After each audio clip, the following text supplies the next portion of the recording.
تو اسے اللہ کی عطا ہی سمجھنا چاہیے۔ کچھ لوگوں کے پاس علم ہوتا ہے پر علم نافع نہیں ہوتا، وہ ٹامک ٹونجا مارتے رہتے ہیں ساری زندگی۔ علم کو اللہ کی عطا سمجھیں، اپنی عقل پر اپنے شعور پر زیادہ بھروسہ نہ سمجھیں، نظر اللہ پہ رکھیں۔ حضرت مولا علی شیر خدا کرم اللہ تعالی وجہہ الکریم سے کسی نے پوچھا تھا بڑا عالم کون ہوتا ہے؟ ہمارے ہاں تو اب وہ والے عالم پائے جاتے ہیں نا، اللہ ماشاءاللہ، جو ممبر پہ بیٹھتے ہیں تو دعوے ہی دعوے ہیں، ممبر پہ بیٹھتے ہیں تو دعوے ہی دعوے ہیں، اس طرح کے عالم ہمارے ہاں پائے جاتے ہیں۔ وہ ہر بات میں دعویٰ کرتے ہیں، میں یہ کر دوں گا، میں وہ کر دوں گا۔ یہ مزاج علماء کا نہیں۔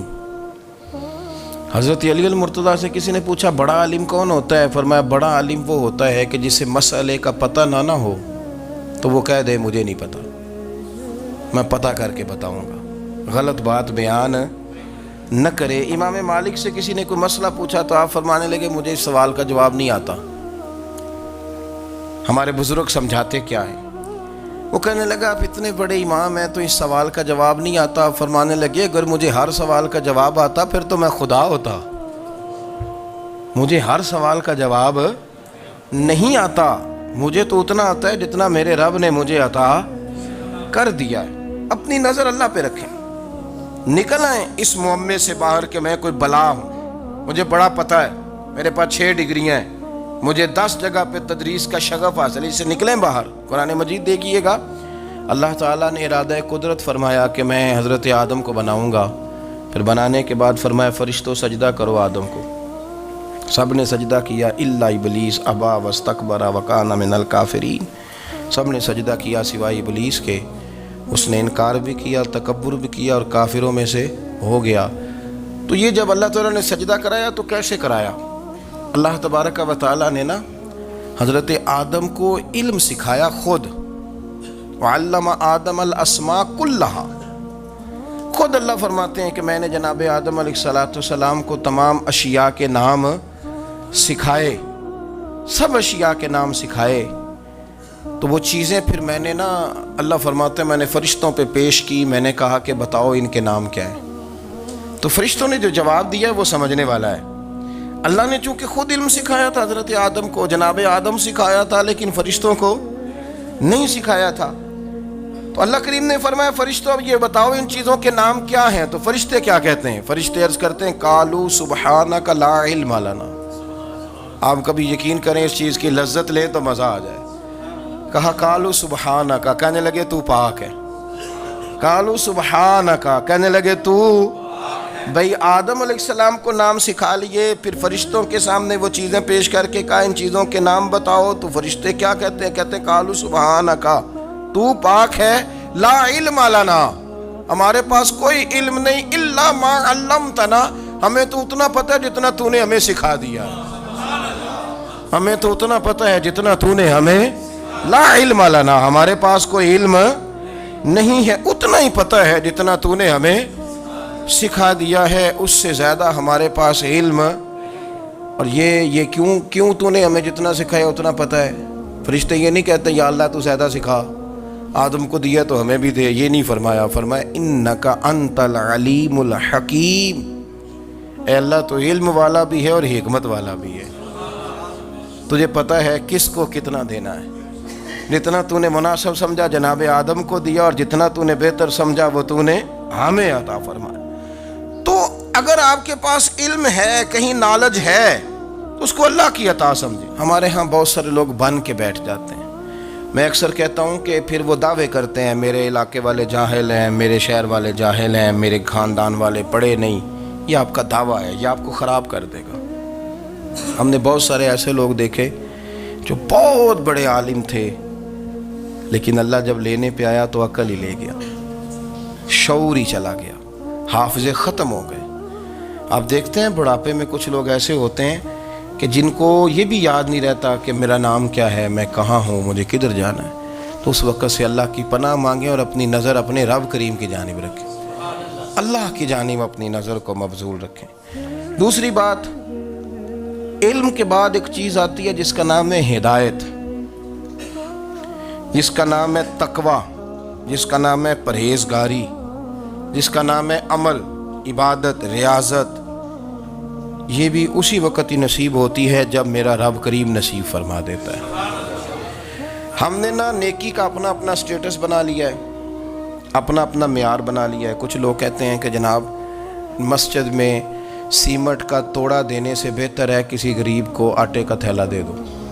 اب اس نے اپنا مزاج بنا لیا نا نیکی کا، اس نے اپنا سٹیٹس بنا لیا ہے۔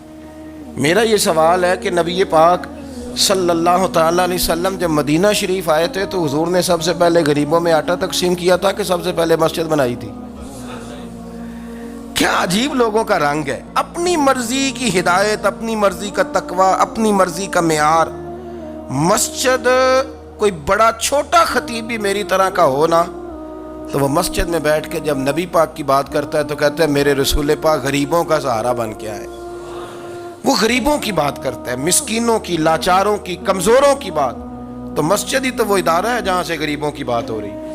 تو اب لوگوں نے غریب کو اور مسجد کو لڑانا شروع کر دیا، اس کو لڑاؤ کہ مسجد میں پیسے دینے سے بہتر ہے آپ غریب کو آٹے کا تھیلا دے دیں۔ آپ یہ کیوں نہیں کہتے کہ مسجد میں بھی آپ توڑا دیں ایک سیمٹ کا اور ساتھ غریب کو بھی خدمت کریں؟ یہ کیوں نہیں تقویٰ؟ اپنی اپنی مرضی کا مزاج، اپنی اپنی۔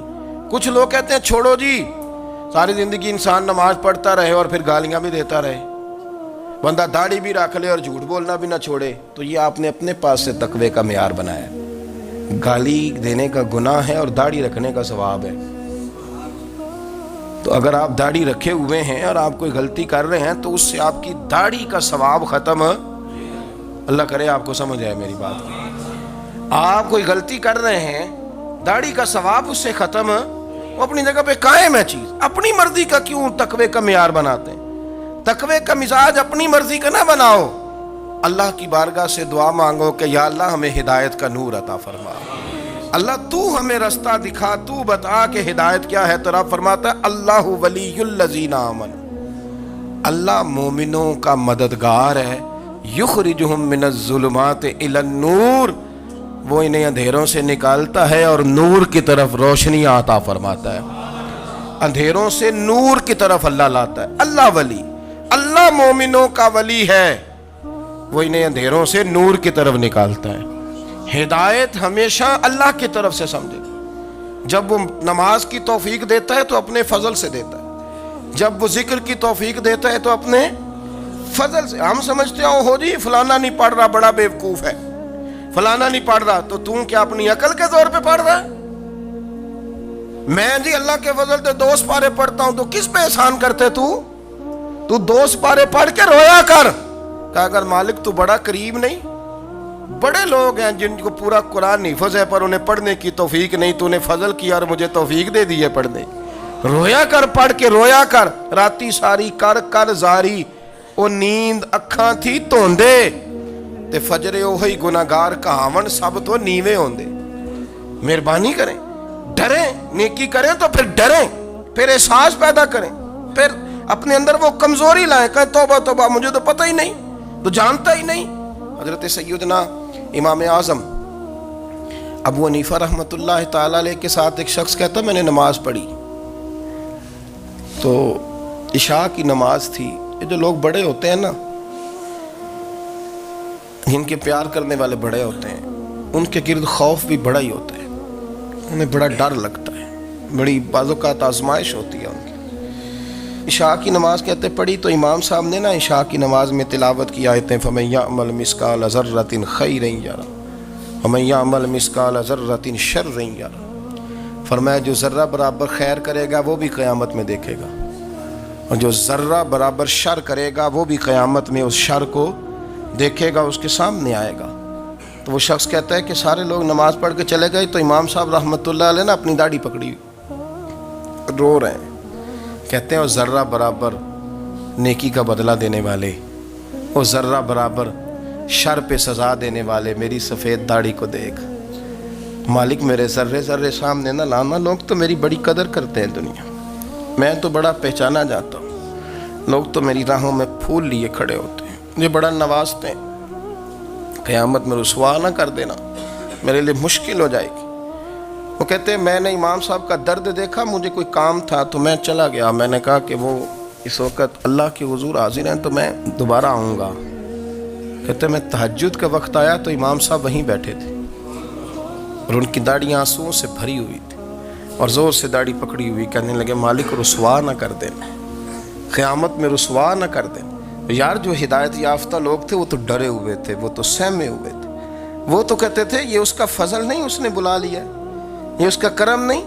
حضرت باعزید بستامی کسی کافر کو دیکھتے تو رو پڑتے، کہتے مالک تو کتنا قریب ہے، یہ بے ایمان رہ گیا، تو نے اپنے فضل سے مجھے اپنے نبی کا غلام بنا لیا۔ وہ رو پڑتے۔ یہاں تو لوگوں کا دعویٰ ہی بڑا ہے، نمازی اللہ خیر فرمائے وہ تو دوسروں کو گھورتا ہے، وہ کہتا ہے جنت کا میں مالک ہوں، کنجیاں میرے پاس ہیں، میں کسی اور کو گھسنے نہیں دوں گا، اور اگر 2-3 حج کر لے تو پھر تو وہ کہتا ہے کہ اب میرے سے پوچھ کے لوگ جنت میں جائیں گے معاذ اللہ، اور اگر وہ 2 4 5 7 دفعہ کوئی نفل پڑھ لے تو پھر وہ کہتا ہے چھوڑیں جی سارے لوگ بے عمل ہیں، میں اکیلا نیک ہوں۔ نہ ایسا کریں، اپنی توجہ اپنے رب پہ رکھیں، اپنی توجہ اپنے معین الملت والدین، عطا رسول، ہند الولی، غریب نواز، خواجہ معین الدین چشتی، حضرت خواجہ اجمیر، شاہ اجمیر، والی ہندوستان، آخری عمر میں نا سارا دن روتے گزر جاتا، ساری رات روتے گزر جاتے، ذرا سی کوئی بات کرتا تو رو پڑتے، آنکھیں آنسوؤں سے بھری رہتی۔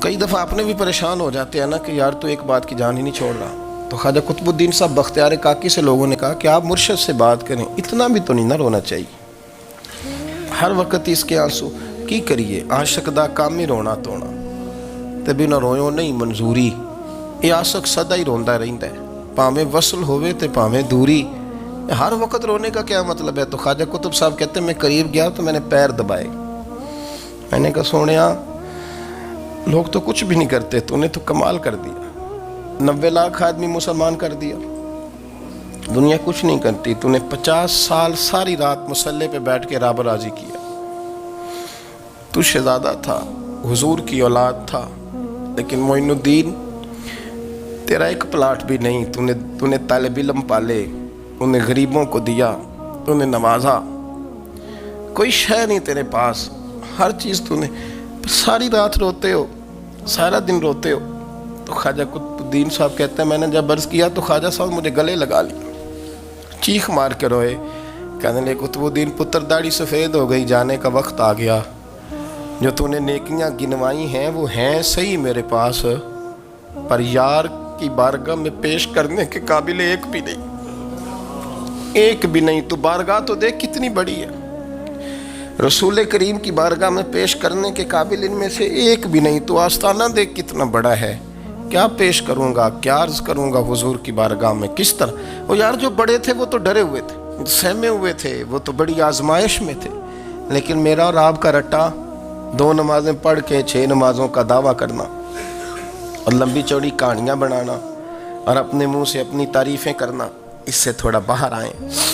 رزق بھی میرا اللہ ہی دیتا ہے، علم بھی اللہ دیتا ہے، رزق بھی۔ بڑے بڑے فقیروں کو مالدار ہوتے دیکھا، بڑے بڑے مالداروں کو فقیر ہوتے دیکھا، بڑے بڑے، میرے ایک بڑا سخی قسم کا سجن ہے، بڑا پیارا ہے، میں اسے سخی مانتا ہوں، میں نے اپنی پریشانیوں کے دنوں میں بھی اس شخص کو سخی دیکھا۔ ایک دن رات کو مجھے ٹیلی فون کر کے کہنے لگا کدھر ہو؟ میں نے کہا میں گھر ہوں۔ نہیں اکثر سفر میں ہوتے ہو نا؟ اور میں نے کہا نہیں طبیعت کیسی ہے؟ ٹھیک ہے، بس حال چال پوچھنا تھا۔ میں نے سمجھائی، میں نے کہا یار یہ کوئی مسئلہ ہے، ورنہ رات کے 2 بجے کوئی حال پوچھنے کو فون تو نہیں نہ کرتا، کوئی مطلب ایسا تو مسئلہ نہیں نا۔ تو میں نے بیک کال کی، میں نے کہا یار میری بات سن، مسئلہ کیا؟ کہ نہیں کچھ نہیں دل کر رہا تھا۔ میں نے کہا میری گل سن، رہے ہیں اسی 4-5 سال کٹھے، میں تین جاننا، اصل بات کر۔ کہنے لگا مکان بھی بڑا ہے، سارا کچھ ٹھیک ہے، پر وہ بڑا ہی بے نیاز ہے، کچھ حالات اس قسم کے آ گئے ہیں کہ لوگوں کو بتاؤں بھی تو لوگ ماننے کو تیار نہیں، زیادہ نہیں، مجھے نا تھوڑے سے پیسوں کی ضرورت ہے، کوئی 15-20 ہزار اگر مل جائیں میری ضرورت۔ آپ یقین کریں میں روتا رہا ساری رات۔ میں نے کہا مہربانہ تیرا کس طرح کرانگے، اس سے لے کے زمانہ استعمال کرتا تھا، پر بے پرواہی ویخ نہ سجڑ دی، جتھے کسے دی پیش نہ جاوے، انہیں تاجاں والے در در رولے تے منگتے ہیں تخت بٹھاوے۔ سجنا کسے نو کارا مل دئی، کوئی کعبے ہو خالی آوے. واللہ خیر الرازقین. وہ کہتے تو دائیں بائیں نہ جا، رزق تو تجھے میں دوں گا، میں ہوں بہتر رزق دینے والا. بڑے بڑے بادشاہ، بڑے بڑے شہنشاہ، بڑے بڑے لوگ، ہاتھوں میں کاسے، فقیریاں. ام ربیہ کہا کرتی تھیں، بڑی نیک اور صالح خاتون تھیں. وہ کہتی ہیں کہ میں نا بڑے امیر آدمی کی بیوی تھی، اپنے شوہر کے ساتھ چھت پہ بیٹھی تھی تو نیچے فقیر مانگنے والا آیا. اس نے بڑے درد سے صدا کی تو میں نے اپنے شوہر سے کہا کچھ دے دیں. کہا دفع کر، ان لوگوں نے دھندا بنایا ہوا ہے. کہتی میں میکے سے بھی بڑا مال لے کے آئی تھی، میرے ماں باپ بڑے امیر تھے تو میں نے نا چوری اپنے خامہ سے نظر بچا کے باتھ روم جانے کے بہانے گئی اور نیچے جا کے 5 دینار میں نے اس فقیر کی ہتھیلی پہ رکھے. کہتے ہیں اس نے 5 دینار دیکھے، پھر میری طرف دیکھا تو میں نے اس کی آنکھوں میں آنسو چمکتے دیکھے. کہنے لگے بی بی رب تیرا بھلا کرے، میں 3 دنوں کا بھوکا ہوں. کہ وہ چلا گیا. میں گھر آ گئی، جب باہر آئی تو میرا شوہر کہنے لگا تو اتنی اب اتنی تو تیز ہو گئی ہے اور تو اتنی خود مختار ہو گئی ہے، میرے بغیر پوچھے مال خرچ کرے گی، جا تجھے 3 طلاقیں. کہتی میں بالدار اور وزادار باپ کی بیٹی تھی، طلاق لے کے گھر آئی تو میرا باپ ٹوٹ گیا، چارپائی پہ چلا گیا. اوہو یہ کیا بن گیا. کہتی بڑی تکلیف رہی. 1-2 سال کے بعد میرے ابا نے میری شادی کر دی. اب جس شوہر کے پاس گئی وہ بڑا نیک تھا، پرہیزگار تھا، اللہ نے بہترین صلہ دیا. کہتی چھت پہ بیٹھی تھی، دروازے پہ فقیر آیا تو میں نے شوہر سے کہا کچھ دے دوں. کہنے لگا 5 نہ دینا، 15 دینا، 20 دینا، میں فقیر ہوں، میں نے فقر سے دولت دیکھی ہے، اسے خالی نہ لوٹانا. کہتی ہے کہ میں نیچے گئی اور جب میں نے اس کی طرف دینار بڑھائے تو میری چیخ نکلی، پیسے پھینک کے میں بے ہوش ہو کے گری. میرا شوہر نے آ کے اٹھایا، اندر لے گیا، پانی منہ پہ چھڑکا. کہنے لگا تجھے کیا ہوا. کہنے لگی یہ جو مانگنے آیا یہ میرا پہلا شوہر تھا، وہی تھا جو کہتا تھا کہ تو 5 دینار دے آئیے، جا تجھے 3 طلاقیں. پڑھو نا حدیث پاک. میرے نبی پاک علیہ السلام نے فرمایا ایک بندہ گنجا تھا. گنجا کوئی ترتیب آگے پیچھے ہو جائے تو مفہوم کے لحاظ سے، لیکن میں مفہوم اس کا واضح کرتا ہوں. ایک گنجا تھا، کوئی شے نہیں تھی، سر پہ بال بھی نہیں تھے، رویا کرتا تھا. اللہ تعالیٰ نے فرشتے کو بھیجا، تجھے کیا چاہیے. تو کہنے لگا بال آ جائیں اور تھوڑا مال آ جائے. فرشتے نے ہاتھ پھیرا تو بال بھی آ گئے تو بکریاں بھی آ گئیں، لائنیں لگ گئیں، مال ہی مال ہو گئی. دوسرے کے پاس گیا، وہ کوڑا تھا. اس کو جا کے کہا کیا چاہیے. کہنے لگا شفا ہو جائے اور کچھ اللہ تعالیٰ آسانی کر دے. شفا بھی ہو گئی، گائیں بھی دے دی، بھینسیں بھی دے دی، مال ہی مال ہو گئی. پھر ایک کے پاس گیا، وہ اندھا تھا. تجھے کیا چاہیے. اس نے کہا آنکھیں مل جائیں اور کچھ ساتھ اللہ مال دے دے. اونٹ ہی اونٹ ہو گئے. جب بڑا نواز دیا تو پھر مالک نے امتحان لینے کا ارادہ کیا. یاری تیری سونا ہے پر آزمائشاں بھی تیریاں اگ. آزمائشاں تیریاں، صحیح کہہ رہا ہوں، آزمائشاں تیریاں، یاری تیری سونا ہے پر آزمائشاں تیریاں. یہ سونا پرکھیا جامدائی پہلو نہ لگاں دے لگ. اللہ نے فرمایا آزمائش کرو. سب سے پہلے گنجے کے پاس آئے، اسے کہا اللہ کے رستے میں کچھ دیکھنے لگا، میرے خرچے ہی بڑے. دیکھو تو صحیح کتنی مشکل میں وقت گزارتا ہوں، حال ہی کوئی نہیں. تو اس نے کہا میں نے تو سنا ہے تو گنجا اور بھوکا ننگا تھا. کہنے لگا میں تو جدی پشتی رئیس اعظم ہوں، تجھے کس پاگل نے کہا ہے بھاگ جا. اس نے کہا اچھا جیسے تو تھا ویسے ہی ہو جائے. کھیت کھلیان اجڑ گئے، پھر سے گنجا ہو گیا. حضور علیہ السلام فرمانے لگے. پھر وہ اس کے پاس گیا جو کوڑا تھا، اسے کہا کچھ دے. کہنے لگا خرچے ہی بڑے. اب پوچھ لیں کسی امیر آدمی سے، کہے گا چکی کے نیچے ہاتھ ہے میرا، میرے سے زیادہ تو اب پریشان بندہ ہی کوئی نہیں. کیا بتاؤں آپ کو، اتنا ٹیکس ہے، اتنا جرمانہ ہے، فلانی شے، بڑا کچھ گنواتے ہیں لوگ. اس نے کہا میں نے تو سنا تو پہلے کوڑا تھا. اس نے کہا اچھا دوڑ جا، میں تو رئیس اعظم ہوں، دادا بھی پردادا بھی اور ساری نسل ہی. اس نے کہا اچھا جیسے تو تھا ویسے ہی ہو جائے. پھر وہ گیا اندھے کے پاس اور جا کے کہا اللہ کے نام پہ کچھ دے. تو کہنے لگا رب کے نام پہ، یہ کھڑے ہیں اونٹ جتنے تیرے دل کرے لے دا. اس نے کہا کیا معنی اس بات کا. کہنے لگا یار تجھے کیا بتاؤں، میں تو اندھا تھا، میں نے تو کبھی دنیا دیکھی نہیں تھی. پھر اس کریم نے فضل کیا تو مجھے بڑا کچھ دکھایا. میں کیا بتاؤں، میرا دل کر رہا ہے کہہ دوں کہ پھر اس نے کعبہ دکھایا. اور اس نے روضہ رسول دکھایا، پھر اس نے ریاض الجنہ کے سجدے دکھائے، پھر اس نے اپنے محبوب کے دروازے کی رونقیں دکھائیں۔ اس نے بڑا کچھ دیا، اس نے بڑا نوازا۔ میرے پاس تو شاید میں بدکار پرانا خادم، کسے در ملی نہ ٹوئی، ایت واصف یار نے نظر جو کی تھی، پھر واصف ہی ہوئی۔ یہ تو اس کا کرم ہوا۔ تو یہ وہ کہنے لگا تو اللہ کے نام پہ جان مانگ، میں وہ بھی دینے کو تیار۔ میرے پاس تو شے کوئی نہیں تھی، مجھے تو اپنا پتہ ہے، میں تو کوئی شے نہیں تھا، کچھ نہیں تھا میرے پاس۔ یہ تو ان کا کرم ہے کہ رخ ان کا ادھر ہے، اور مختصر سی میری کہانی ہے، یہ جو بھی ہے ان کی مہربانی ہے۔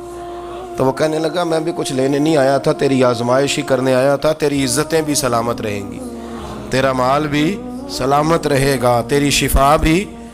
اپنی زندگی میں کبھی بھی اللہ کی بارگاہ سے توجہ ادھر ادھر نہ کریں، چھوڑیں لوگ کیا کر رہے ہیں، دنیا کیا کہہ رہی، کبھی بھی اپنی توجہ دائیں۔ ہمارا یہ مسئلہ بن گیا کہ ہماری سیاست ہے، ہماری دنیا داری ہے، ہم بندوں کو راضی کرنا چاہتے ہیں، ہم دیکھتے ہیں کون کس طرح، اور آپ یقین کریں آپ تھک جائیں گے، بندے راضی نہیں ہوں گے، وہ نہیں راضی ہوتے۔ آپ ان کو منا کے لائیں گے تو ادھر والے نکل جائیں گے، ادھر کو منائیں گے تو ادھر والے نکل جائیں گے۔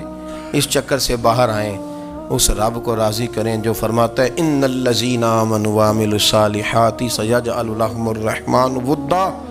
فرمایا تو ایمان لانے کے بعد نیک عمل کر، میں لوگوں کے دلوں میں تیری محبت پیدا کر دوں گا۔ رحمان لوگوں کے دلوں میں محبت ڈال دے گا، اللہ لوگوں کے دلوں میں۔ اپنی نظر ہمیشہ اپنے رب پہ رکھیں، اتنی لمبی چوڑی دنیا داروں سے امیدیں نہ وابستہ کریں۔ میں نے دیکھا ہے لوگ کاسا لیسی کرتے ہیں، کبھی اس کے دروازے پہ کبھی اس کے دروازے پہ۔ ان چکروں سے باہر آئیں اور اپنے رب کی بارگاہ کی طرف توجہ کریں۔ استغفار شوق سے پڑھا کریں، اور اکیلے میں نہ، اکیلے میں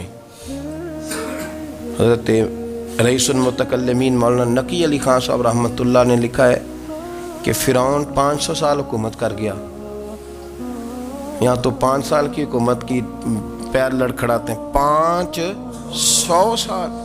فرماتے اصل وجہ یہ تھی کہ دنیا جب سو جاتی تھی نا تو اوپر چادر لے کے تو مصلے پہ بیٹھ جاتا تھا، اور ہاتھ باندھ کے کہتا تھا رب تو ہی ہے، میرا پردہ نہ کھولنا، مالک تو ہی ہے، کرم نوازی کرنا، میری پکڑ نہ کرنا۔